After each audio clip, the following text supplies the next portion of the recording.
दिल्ली में गृह मंत्री अमित शाह के साथ सीएम मनोहर लाल की बैठक। शाह के आवास पर हो रहा है मंथन। बीजेपी के राष्ट्रीय अध्यक्ष जेपी नड्डा भी बैठक में मौजूद। पूर्व सीएम भूपेंद्र सिंह हुड्डा ने सीएम मनोहर लाल को लिखी चिट्ठी। कोरोना से निपटने के लिए दिए 6 सुझाव। ऑक्सीजन और दवाइयों की कालाबाजारी पर रोक लगाने की मांग। तीसरी लहर को देखते हुए उठाए जाएं जरूरी कदम। सिद्धू परगट के बाद कैबिनेट मंत्री चरणजीत सिंह चन्नी की बढ़ सकती हैं मुश्किलें। पंजाब महिला कमीशन ने 3 साल पुराने मीटू मामले में सरकार से 1 हफ्ते में मांगा जवाब।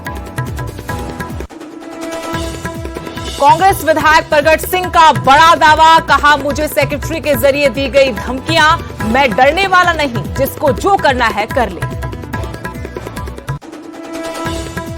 परगट सिंह के सवालों से विरोधियों को मिला मौका। बोले, ये कैसी सरकार जो अपने विधायकों को दे रही है धमकी। परगट सिंह पर भी उठाए सवाल। कोटकपुरा के बाद बहबल कलां गोलीकांड मामले की जांच के लिए भी नई एसआईटी गठित। आईजी नौनिहाल सिंह की अगुवाई में बनाई गई एसआईटी। संगरूर में ईटीटी पास बेरोजगार अध्यापकों का प्रदर्शन। शिक्षा मंत्री के आवास के घेराव की कोशिश। प्रदर्शनकारियों ने तोड़े बैरिकेड। पुलिस के साथ भी हुई धक्का मुक्की। हिमाचल में 18+ के लिए शुरू हुआ वैक्सीनेशन प्रोग्राम। कल अलग अलग केंद्रों में नौजवान लगवा रहे हैं टीके। महिला हेड कांस्टेबल मामले में अधिकारी के खिलाफ केस दर्ज। डीजीपी संजय कुंडू का कुछ भी कहने से इनकार। सीएम बोले, निष्पक्ष होगी मामले की जांच। करनाल की सब्जी मंडी में जबरदस्त हंगामा। रेहड़ी वालों ने जमकर किया बवाल। मंडी में अंदर जाने से रोकने पर हुआ हंगामा।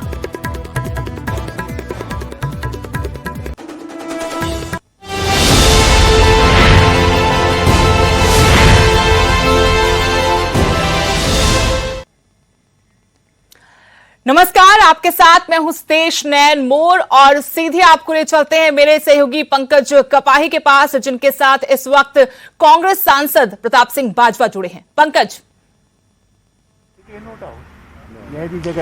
देखो, लगातार कांग्रेस ਦੇ ਵਿੱਚ ਕਾਟੋ ਕਲੇਸ਼ ਵਧਿਆ ਹੋਇਆ ਹੈ।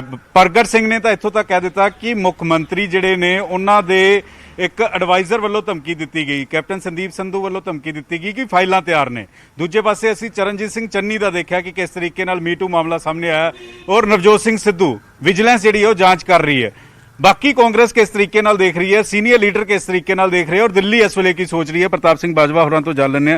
बाजवा साहब, विजिलेंस की जांच चल रही नवजोत सिंह सिद्धू नूं लैके, की कहना चाहोगे कि नवजोत सिंह सिद्धू और कैप्टन अमरिंदर सिंह और 2019 की विजिलेंस की जांच हुण चंडीगढ़ पहुंच चुकी है? देखो, मैं एक तुहाडे टीवी चैनल ते गल बहुत क्लीयर करना चाहना। मैं अपने ट्वीट के जरिए भी कहा कि कैप्टन साहब, आ जिहड़ा तुहाडा विजिलेंस डिपार्टमेंट है, जे इन्होंने कुछ करना ही सी तो समुचे पंजाब नूं, समुचे कांग्रेस के काडर नूं ये इंतजार सी कि जेडे 10 साल सा प्रकाश सिंह बादल की गवर्नमेंट रही 2007 ਤੋਂ 17 तक, जिन्ने वड्डे पैमाने ते लुट खसुट उदों हुई है। सारे किस्म के माफिया चलते सी, केबल नैटवर्क चलता सी, तुहाडा रेत का माफिया चलता ही, तुहाडा शराब का माफिया चलता ही, तुहाडा ड्रग का माफिया चलता ही, तुहाडा ट्रांसपोर्ट का माफिया चलता ही। तुसीं जे विजिलेंस ने प्रूव भी करना, पहले उन्हां दा कुंडा ते खड़काओ। आपां उन्हां दा कुंडा खड़काउण दे बजाय अपणिआं दा शुरू कर लिया। मैं समझना ये जिन्हें भी एडवाइस दी वो कैप्टन अमरिंदर सिंह दा साथी नहीं है, वह विरोधी है।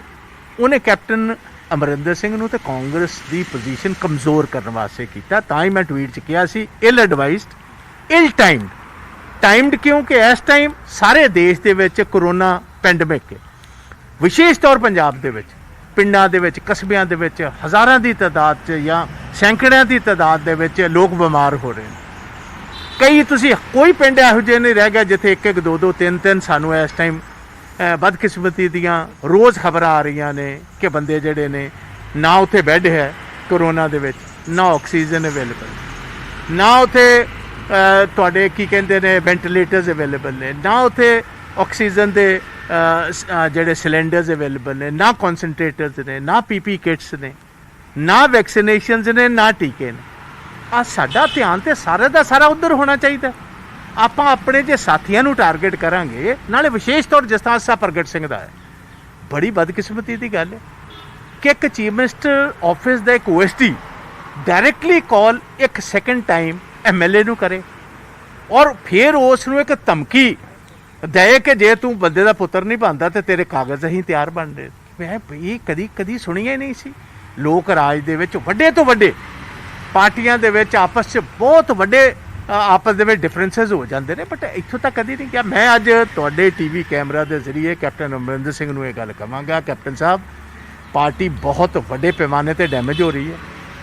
ਪਹਿਲੀ ਗੱਲ ਹੈ ਤੁਸੀਂ ਇਸ ਗੱਲ ਦੀ ਸਾਰੇ ਪੰਜਾਬ ਨੂੰ ਇਹਦੀ ਕਲੈਰੀਫਿਕੇਸ਼ਨ ਦਿਓ ਕਿ ਕੀ ਤੁਹਾਡੇ ਆਫਿਸ ਦੇ ਕਿਸੇ ਬੰਦੇ ਨੇ ਕੰਮ ਕੀਤਾ, ਜੇ ਕੀਤਾ ਤੇ ਉਹਦੇ ਅਗੇਂਸਟ ਕੀ ਐਕਸ਼ਨ ਲਓਗੇ। ਲੇਕਿਨ ਨਵਜੋਤ ਸਿੰਘ ਸਿੱਧੂ ਦੀਆਂ ਕੀ ਗਲਤੀਆਂ ਹੋਈਆਂ ਉਸ ਵੇਲੇ? ਕੀ ਉਹ, ਕਿਉਂਕਿ ਜ਼ਿਕਰ ਹੋ ਰਿਹਾ ਨਏ ਗਾਂਵ ਦੀ ਪ੍ਰਾਪਰਟੀ ਦਾ, ਜ਼ਿਕਰ ਹੋ ਰਿਹਾ ਜ਼ੀਰਕਪੁਰ ਦੀ ਪ੍ਰਾਪਰਟੀ ਦਾ, ਜ਼ਿਕਰ ਹੋ ਰਿਹਾ ਅੰਮ੍ਰਿਤਸਰ ਦੇ ਵਿੱਚ 2 ਬੂਥਾਂ ਦਾ, ਰਣਜੀਤ ਐਵਨਿਊ ਦੀ ਇੱਕ ਪਲੋਟ ਦਾ, ਨਾਲ ਹੀ ਨਾਲ 2 ਜਿਹੜੇ ਉਹ ਐਡਵਾਈਜ਼ਰ ਨੇ ਉਹਨਾਂ ਦੀ ਕੰਪਨੀ ਦਾ ਜ਼ਿਕਰ ਹੋ ਰਿਹਾ, ਉਹਨੂੰ ਮੁਨਾਫਾ ਦਿੱਤਾ ਗਿਆ। ਇਹ ਸਾਰੀਆਂ ਚੀਜ਼ਾਂ ਕਹਿੰਦੇ ਖਾਮੀਆਂ ਪਾਈਆਂ ਗਈਆਂ। ਇੰਪਰੂਵਮੈਂਟ ਟਰਸਟ ਤੋਂ ਸਾਰੀ ਜਾਣਕਾਰੀ ਸਾਂਝੀ ਕੀਤੀ ਗਈ ਹੈ। ਦੇਖੋ ਗੱਲ ਇਸ ਤਰ੍ਹਾਂ ਹੈ, ਜੇ ਇਹਨਾਂ ਕੋਲ ਕੋਈ ਚੀਜ਼ ਐਸੀ ਤਾਂ 2 ਸਾਲ ਪਹਿਲੇ ਇਮੀਡੀਏਟਲੀ ਨਵਜੋਤ ਸਿੰਘ ਸਿੱਧੂ ਜਾਂ ਉਹਦੇ ਸਾਥੀ ਜਾਂ ਜਿਹਦਾ ਵੀ ਚਾਰਜ ਲੱਗਦਾ ਉਦੋਂ ਕਿਉਂ ਨਹੀਂ ਕਾਰਵਾਈ ਸ਼ੁਰੂ ਕੀਤੀ? ਅੱਜ ਜਦੋਂ ਬਿਲਕੁਲ ਹੀ ਹਾਲਾਤ ਤੁਹਾਡੇ ਸਤਿ ਸ੍ਰੀ ਅਕਾਲ ਤੋਂ ਤੁਸੀਂ ਅੱਜ ਤੋਂ ਕੋਈ 2 ਮਹੀਨੇ ਪਹਿਲੇ ਤੱਕ ਤੇ ਲੰਚ ਖਵਾਉਂਦੇ ਰਹੇ ਉਹਨੂੰ ਆਪਣੀ ਮਿਨਿਸਟਰੀ ਦਾ ਮੈਂਬਰ ਬਣਾਉਣ ਦੀ ਗੱਲ ਕਰਦੇ ਰਹੇ ਹੋ, ਹਰ ਚੀਜ਼ ਤੁਸੀਂ ਕਰਦੇ ਰਹੋ। ਮੈਂ ਸਮਝਦਾ ਕਿ ਵੇਖੋ, ਮੈਂ ਅੱਜ ਵੀ ਉਹਨਾਂ ਨੂੰ ਬੇਨਤੀ ਕਰਾਂਗਾ ਕਿ ਉਹ ਸਾਰਿਆਂ ਨੂੰ ਸੀਨੀਅਰ ਨੇ, ਚੀਫ ਮਿਨਿਸਟਰ ਨੇ, ਜਿਹੜਾ ਸੀਨੀਅਰ ਹੁੰਦਾ ਉਹਦਾ ਰਿਸ਼ਤਾ, ਉਹਦਾ ਜਿਹੜਾ ਇੱਕ ਪੋਜੀਸ਼ਨ ਹੁੰਦੀ ਪਰਿਵਾਰ 'ਚ, ਉਹ ਹੁੰਦੀ ਹੈ ਸਾਰਿਆਂ ਨੂੰ ਸਿਆਣੇ ਆਦਮੀ। ਫਰਜ਼ ਬਣਦਾ ਪਿਆਰ ਦੇ ਨਾਲ ਥਾਪੀ ਦੇ ਕੇ ਸਾਰਿਆਂ ਨੂੰ ਨਾਲ ਲਾਓ।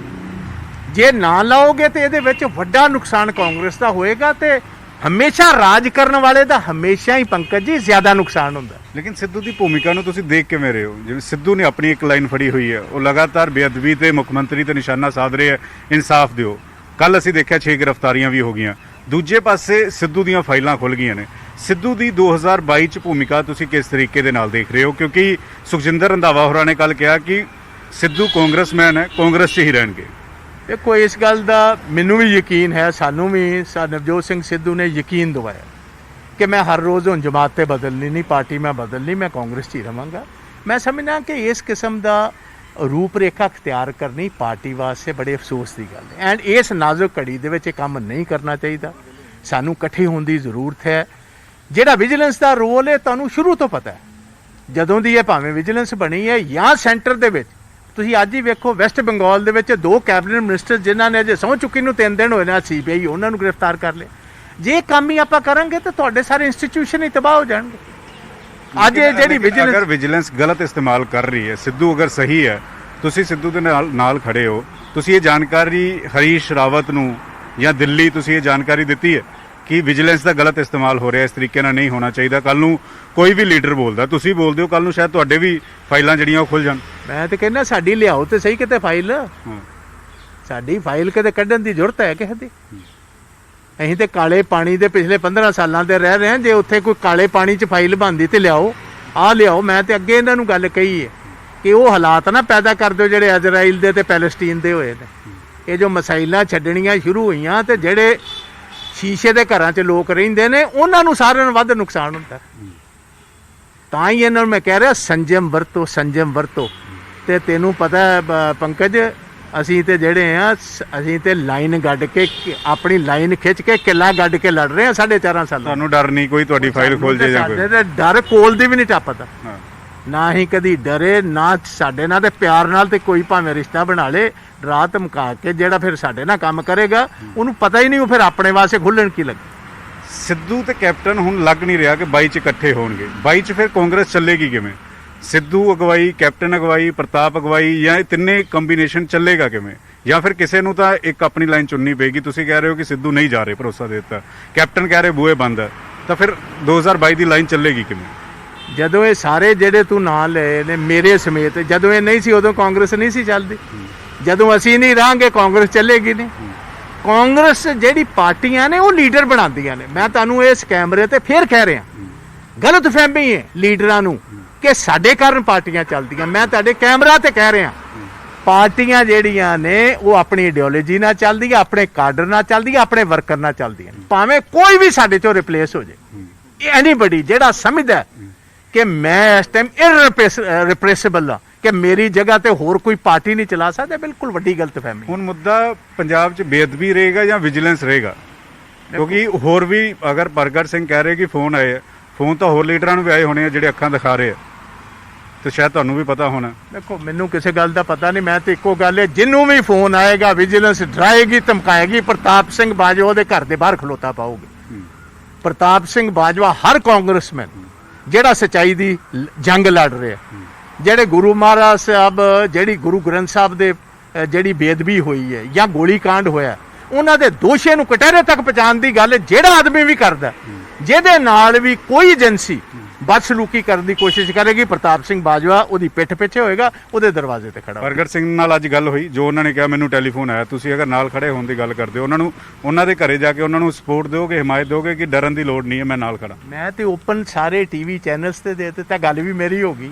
ਕੀ ਕਹਿੰਦੇ? ਇੱਕ ਦੇ ਦਿਨ ਨਹੀਂ, ਉਹਨਾਂ ਨੇ ਕੀ ਕਹਿਣਾ, ਖੁਸ਼ੀ ਉਹਨਾਂ ਨੇ ਪ੍ਰਗਟਾਈ ਹੈ ਕਿ ਮੈਨੂੰ ਪਹਿਲੇ ਹੀ ਹੌਸਲਾ ਸੀ ਕਿ ਤੁਹਾਡੇ ਵਰਗੇ ਸੱਚਾਈ ਤੇ ਪਹਿਰਾ ਦੇਣ ਵਾਲੇ ਮੇਰੇ ਨਾਲ ਖਲੋਣਗੇ। ਅਜੇ ਤੇ ਉਹਨਾਂ ਦੀ ਇੰਟਰਵਿਊ ਹੁੰਦੀ ਫਿਰਦੀ, ਮੈਂ ਉਦੋਂ ਹੀ ਟਵੀਟ ਘਲਤਾ ਸੀ ਕਿ ਮੈਂ ਤੇਰੇ ਨਾਲ ਆ ਤੇ ਨਾਲ ਵੀ ਰਵਾਂਗੇ। ਪ੍ਰਗਟ ਸਿੰਘ ਦਾ ਜ਼ਿਕਰ ਕੀਤਾ, ਫਾਈਲ ਇੱਕ ਹੋਰ 2018 ਦੀ ਇੱਕ ਹੋਰ ਮੰਤਰੀ ਦੇ ਖਿਲਾਫ ਖੁੱਲ ਗਈ ਮੀਟੂ ਮਾਮਲੇ ਦੇ ਵਿੱਚ, ਚਰਨਜੀਤ ਸਿੰਘ ਚੰਨੀ ਹੋਰਾਂ ਦੀ। ਕੀ ਲੱਗ ਰਿਹਾ? ਦੇਖੋ ਅੱਜ ਤਾਂ ਮਹਿਲਾ ਕਮਿਸ਼ਨ ਕਹਿ ਰਹੀ ਕਿ ਅਸੀਂ ਇਨਸਾਫ ਦਵਾਵਾਂਗੇ, ਭਾਵੇਂ ਸਰਕਾਰ ਕੋਈ ਹੋਵੇ, ਮੰਤਰੀ ਕੋਈ ਹੋਵੇ। ਮਹਿਲਾ ਕਮਿਸ਼ਨ ਕਹਿ ਰਹੀ ਕਿ ਉਸ ਲੜਕੀ ਨੇ ਜੋ ਇਲਜ਼ਾਮ ਲਾਏ ਸੀਗੇ ਉਹਨੂੰ ਇਨਸਾਫ ਮਿਲੇਗਾ। ਦੇਖੋ ਇਹਦੇ ਬਾਰੇ ਮੈਨੂੰ ਜਾਣਕਾਰੀ ਨਹੀਂ, ਮੈਂ ਤੇ ਹੁਣੇ ਬਾਹਰੋਂ ਆਇਆ, ਬਾਹਰ ਗਿਆ ਸੀ, ਤੁਸੀਂ ਮੈਨੂੰ ਆਂਦੇ ਹੀ ਜਾਣਕਾਰੀ ਦਿੱਤੀ ਹੈ। ਕੱਲ ਮੈਂ ਸਰਦਾਰ ਚਰਨਜੀਤ ਸਿੰਘ ਚੰਨੀ ਨਾਲ ਗੱਲ ਕਰਾਂਗਾ, ਉਹਨਾਂ ਤੋਂ ਸਾਰਾ ਫੈਕਟ ਪਤਾ ਕਰਕੇ ਕੇਸ ਕੀ ਹੈ, ਮੈਨੂੰ ਇਸ ਬਾਰੇ ਕੋਈ ਬਹੁਤ ਜ਼ਿਆਦਾ ਜਾਣਕਾਰੀ ਨਹੀਂ। ਮੈਂ ਹਮੇਸ਼ਾ ਜਾਣਕਾਰੀ ਲੈ ਕੇ ਉਹਦੀ ਪੜਤੋਲ ਕਰਕੇ ਉਹਦੀ ਚੰਗੀ ਤਰ੍ਹਾਂ ਇਨ ਡੈਪਥ ਸਾਰੀ ਗੱਲ ਸਮਝ ਕੇ ਉਸ ਤੋਂ ਬਾਅਦ ਜਿਹੜਾ ਸੱਚਾ ਹੋਏਗਾ ਅਸੀਂ ਉਹਦੇ ਨਾਲ ਖਲੋਵਾਂ। ਔਰ ਜਿਹੜੇ 7 ਮੰਤਰੀ ਹਮਾਇਤ ਦੇ ਰਹੇ ਆ, ਕੈਪਟਨ ਅਮਰਿੰਦਰ ਸਿੰਘ ਨੂੰ ਹਮਾਇਤ ਦੇ ਕੇ ਕਹਿ ਰਹੇ ਕਿ ਸਿੱਧੂ ਦੇ ਉੱਤੇ ਐਕਸ਼ਨ ਹੋਵੇ, ਸਿੱਧੂ ਦੇ ਉੱਤੇ ਕਾਰਵਾਈ ਹੋਵੇ। ਤੁਸੀਂ ਵੀ ਗੱਲ ਦਿੱਲੀ ਦੱਸੀ ਹੋਣੀ ਹੈ ਕਿ ਇਹ ਸਾਰਾ ਮਾਮਲਾ ਪੰਜਾਬ 'ਚ ਚੱਲ ਰਿਹਾ, ਤੁਸੀਂ ਫੈਸਲਾ ਕਰੋ ਕੀ ਕਰਨਾ।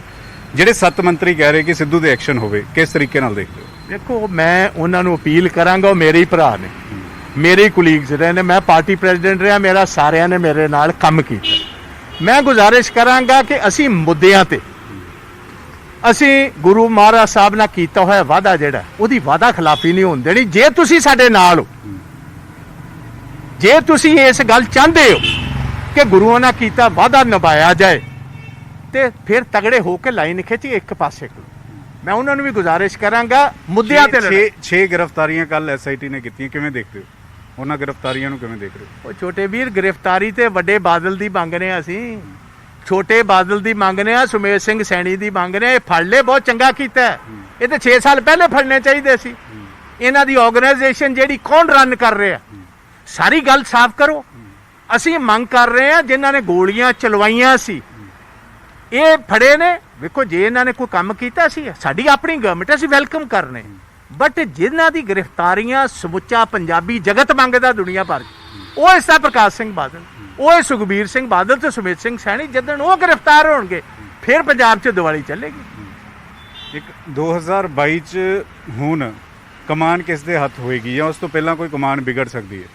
ਕੀ ਲੱਗ ਰਿਹਾ ਸਿਨੈਰੀਓ? ਕਿਉਂਕਿ ਜਦੋਂ ਮੰਤਰੀ 7 ਇੱਕ ਪਾਸੇ ਖੜੇ ਨੇ, ਦੂਸਰੇ ਮੰਤਰੀਆਂ ਦੀਆਂ ਇਨਕੁਆਇਰੀਆਂ ਖੁੱਲ ਗਈਆਂ ਨੇ, ਸਾਬਕਾ ਮੰਤਰੀ ਦੀ ਇਨਕੁਆਇਰੀ ਖੁੱਲ ਗਈ ਹੈ, ਇੱਕ ਮੌਜੂਦਾ ਵਿਧਾਇਕ ਦੀ ਇਨਕੁਆਇਰੀ ਖੁੱਲਣ ਦੀ ਗੱਲ ਕੀਤੀ ਜਾ ਰਹੀ ਹੈ, ਤਾਂ ਕੀ ਚੱਲੇਗਾ ਕਿਵੇਂ 22 ਦੇ ਵਿੱਚ? ਵੇਖੋ ਸਾਰੇ ਮੰਤਰੀਆਂ ਨੂੰ ਤੇ ਐਮਐਲਏ ਸਾਹਿਬਾਨ ਨੂੰ ਮੈਂ ਇਹੀ ਬੇਨਤੀ ਕਰਾਂਗਾ, ਹੁਣ ਤੁਸੀਂ ਫੈਸਲਾ ਕਰ ਲਓ ਕਿ ਵਾਅਦਾ ਅਸੀਂ ਕੀ ਕਰਕੇ ਆਏ ਸੀ। ਵਾਅਦਾ ਤੇ ਕੀਤਾ ਸੀ ਅਕਾਲੀਆਂ ਦੀ ਇਨਕੁਆਇਰੀਆਂ ਖੋਲਣ ਦਾ, ਖੋਲ ਆਪਣਿਆਂ ਦੀਆਂ ਲਈਆਂ।